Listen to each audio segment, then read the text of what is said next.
Hello, I'm Reverend Jeremy Groombridge, and we are thinking about issues that Christians have to confront in this modern, complex world in which we live.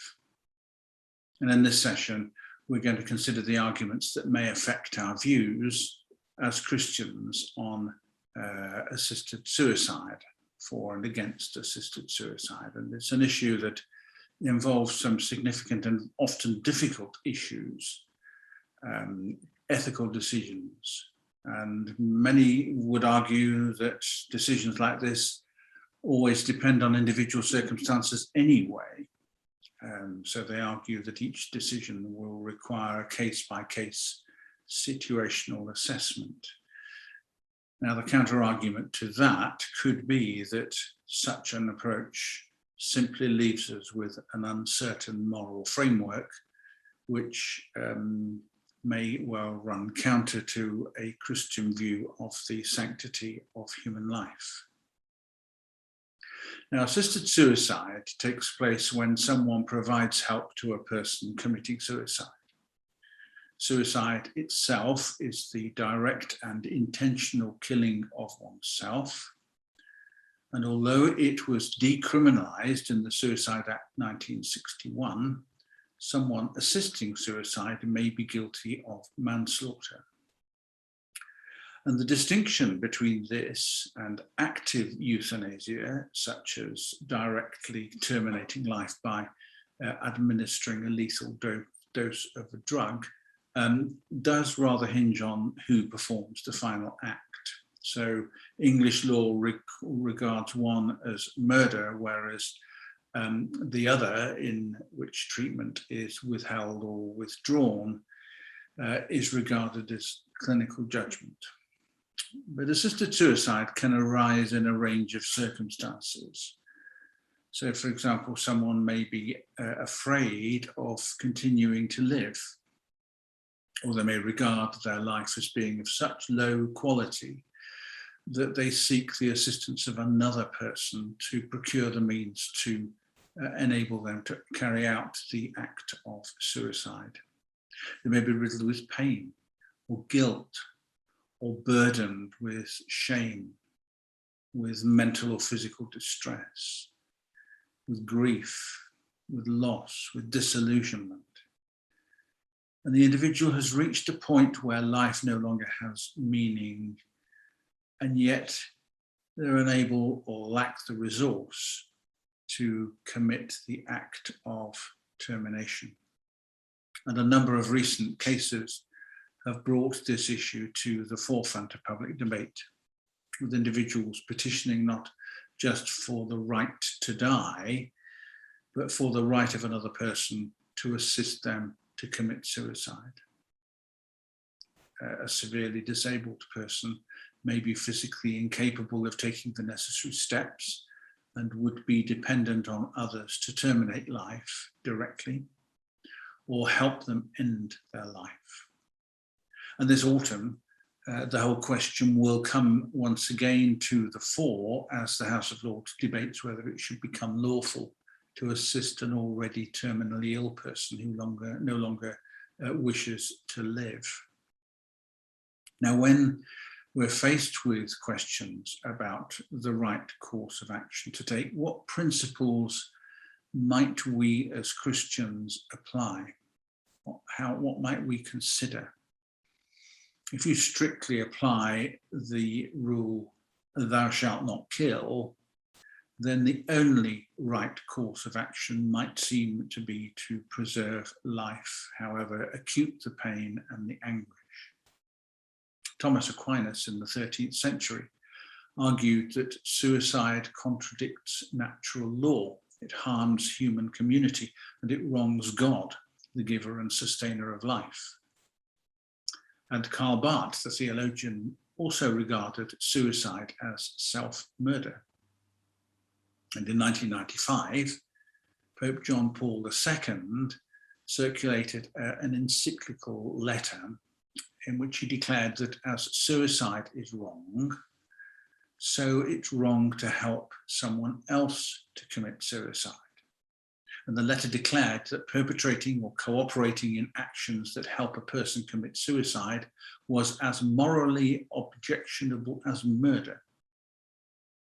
Now, many Christians would support that line on theological grounds, based on life as the gift of a sovereign God and the unequivocal commandment not to kill. And any act or omission resulting in the termination of life on that argument is intrinsically wrong, however inevitable or imminent the likelihood of death, and however extreme the suffering or anguish. So that precludes the possibility of assisting suicide in any circumstances. However, a different ethical approach might have regard to the outcome or the consequences of an act or omission based on an assessment of the rights or the wrongs of assisted suicide on really utilitarian grounds. It involves weighing the costs and the benefits and the advantages and the disadvantages. So it might include the cessation of suffering and the ending of pain and or mental torture. It's an approach that asks where the best interests lie and what actions will result in the greatest good, operating on the principle that the end justifies the means. According to that argument, as long as good outcomes are deemed to outweigh bad outcomes, then assisted suicide can be justified, because ending intolerable suffering, whether it's medical or psychological, is regarded as advantageous from the perspective of at least some of those involved in the situation. But how are we going to then assess where the balance of good and greatest good lies? It needn't be confined to the most humane treatment of the subject, the individual. It could equally derive from hard-nosed economic or financial considerations, such as the cost to health or social systems, or the opportunity cost of denying service to other potential users. In the 19th century, the philosopher and the social reformer Jeremy Bentham developed that principle. He argued that decisions should be based on whatever course of action brings about the greatest happiness for the greatest number of those affected by the action. And on that basis, an ethical course of action could be derived from weighing a range of preferences, not just the preferences of the individual who desires to die, but those of others, including the person whose assistance is sought and the wider circle of people who may be affected by the decision. It might be argued, for example, that greatest good would be brought about by terminating life as a humane way of ending pain or mental anguish, satisfying the preferences of the individual, but from the perspective of family and friends and relatives, assisting someone's suicide might not be seen as compassionate. In fact, it might trigger even more grief or even more loss and a sense of shame that outweighs or undermines any benefit that the individual derived. So to use that kind of moral reasoning, you have to soberly assess all the possible options against the preferences of all those involved. And you have to weigh relative goodness, relative badness. And arguments like this are, I am afraid, inevitably limited by the extent to which it is possible to assess and to weigh the totality of possible outcomes. And then in addition to all of that, assessments of best interests can actually be flawed if they're based on an incorrect diagnosis or prognosis. So it may just be possible that with better care, or different care, or a different course of action, someone's life could actually be enhanced. Somebody may plead for assistance in ending life without fully realizing, without fully understanding the condition or circumstances giving rise to the situation, or the possibility of treatment or some other kind of resolution to the crisis. The risk of ill-informed decisions, or rather ill-informed requests to die, I fear is increased where judgment is severely impaired through pain or through mental anguish.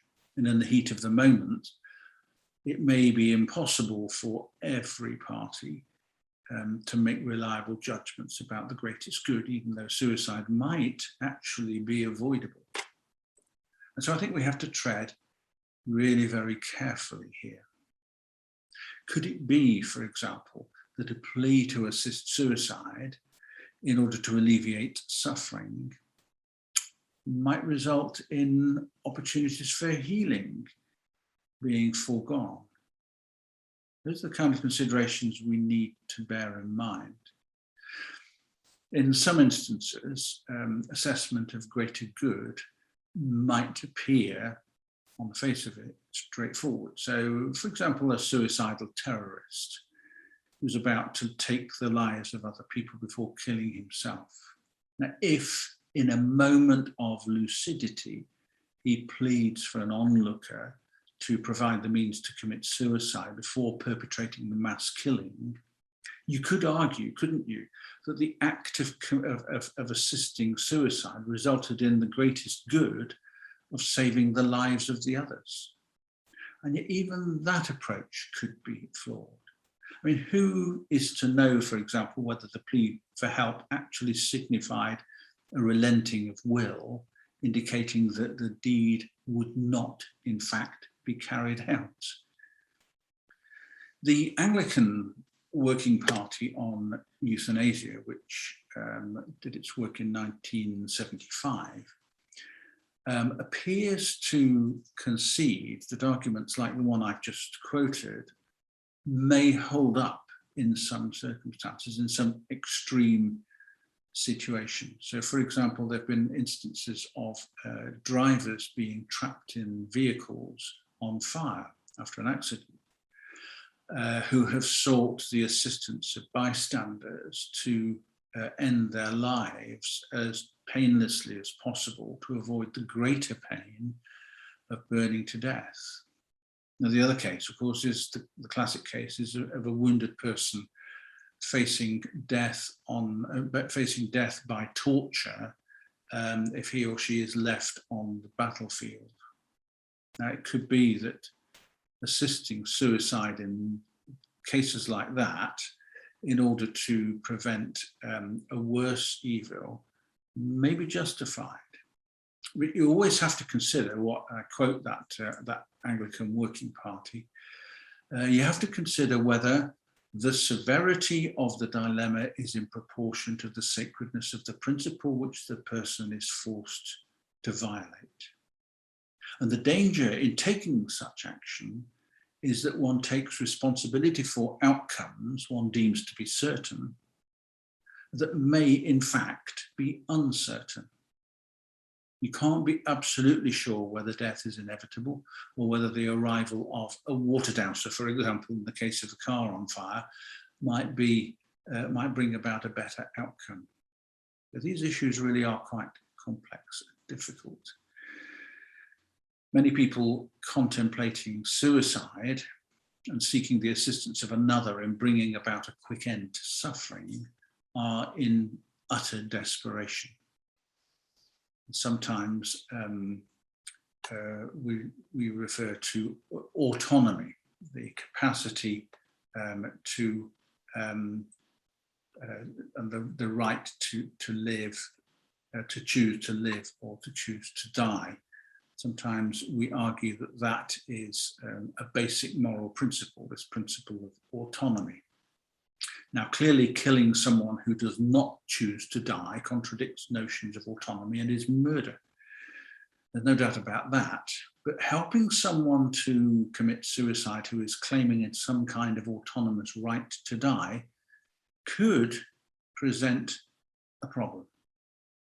On the other hand, or rather on one hand, you put an end to pain and anguish, that you might deem as the greatest good.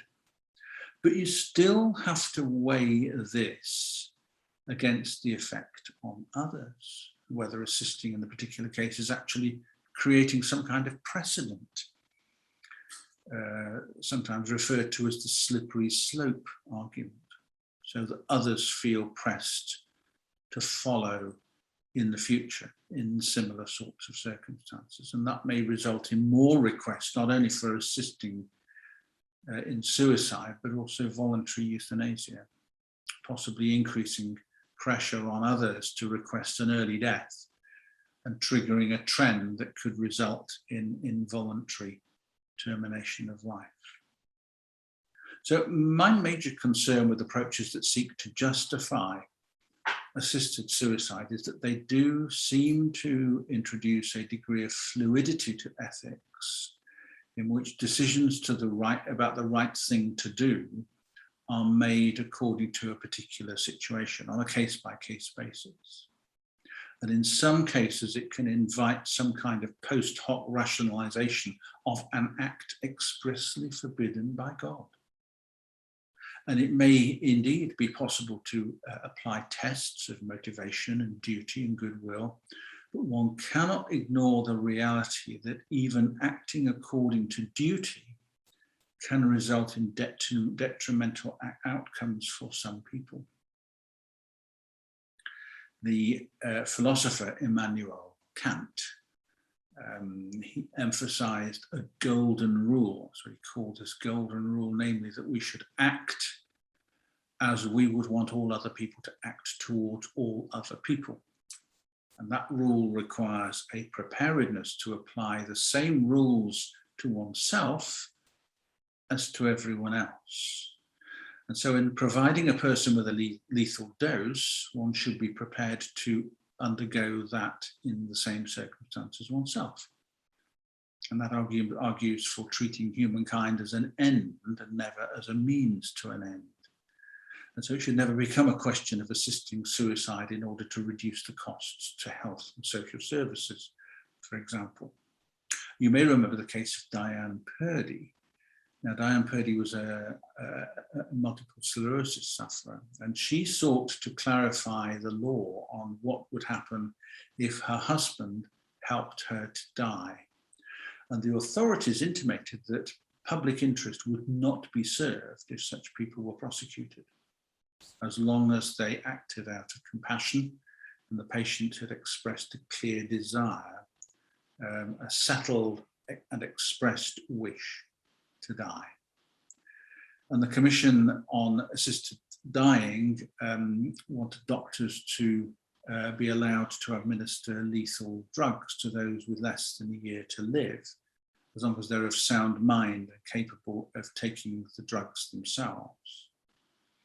And the proposals that are about to be debated in Parliament would, I think, legalise physician assisted suicide, and they will bring English law into line with a number of other countries and states in the USA. So there are these arguments to consider.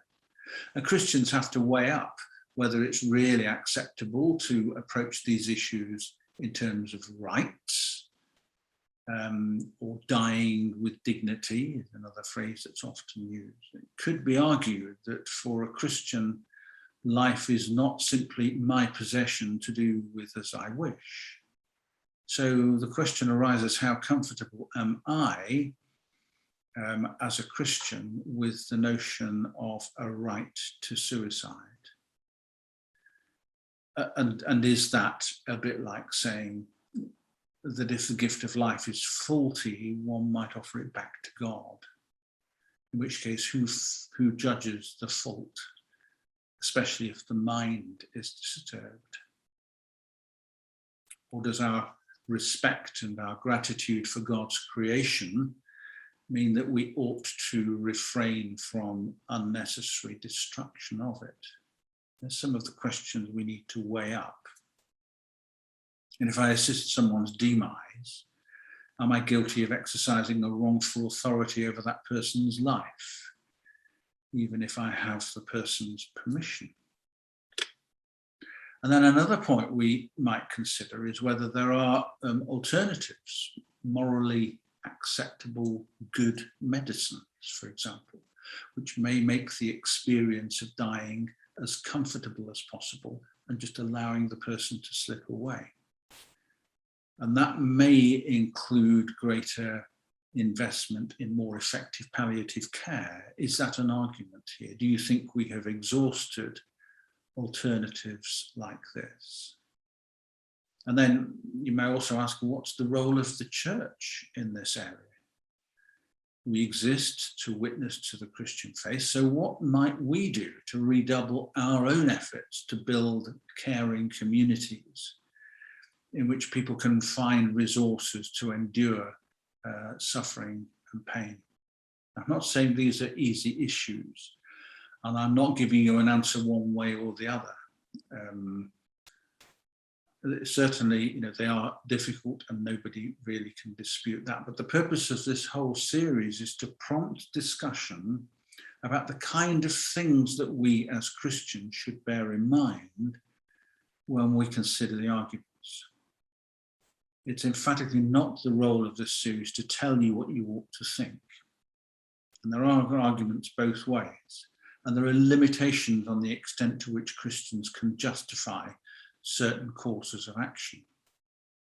But it may also be unhelpful if moral decisions are left to be made on a kind of fluid case-by-case basis, because we end up that way with a complete lack of any moral framework at all.